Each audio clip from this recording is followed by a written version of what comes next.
Hi అండి. ఇప్పుడు Sankranti holidays కదా, నేనైతే మా అమ్మ వాళ్ళ ఇంటికి వచ్చాను అనమాట. నాకు రేగి పండ్లు అంటే చాలా ఇష్టము. అందుకోసం అని చెప్పి మా తమ్ముడు రేగికాయలు తీసుకొని రావడానికి అయితే పొలానికి అయితే వెళ్ళాడు. అక్కడైతే వెలగ చెట్టు అయితే కనిపించింది అనమాట. వెలక్కాయలు అయితే రెండైతే తీసుకొని వచ్చాడనమాట. ఒకటైతే బాగా మగ్గింది, ఒకటైతే కొంచెం వగరుగా ఉందన్నమాట.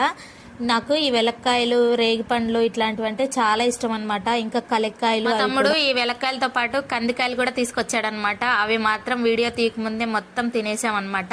ఈ వెలక్కాయలను చూసి అప్పుడు వీడియో గుర్తొచ్చి వీడియో అయితే తీసి మీకు కూడా చూపిస్తున్నాను అనమాట.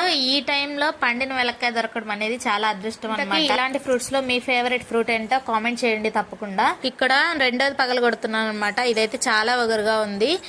మా సైడ్ అయితే దీన్ని కొంచెం ఉడకబెట్టుకొని తింటారనమాట. కొన్ని చోట్ల అయితే వెలక్కాయని పగలగొట్టి గుజ్జంతా తీసి ఒక బౌల్లోకి వేసి ఉప్పు, కారం, జీలకర్ర అవన్నీ వేసి మంచిగా మిక్స్ చేసి మళ్ళీ ఆ వెలక్కాయ చిప్పలో పెట్టిస్తారు. అయితే సూపర్ ఉంటుంది. వీడియో నచ్చితే లైక్ చేసి సబ్స్క్రైబ్ చేసుకోండి. Bye bye.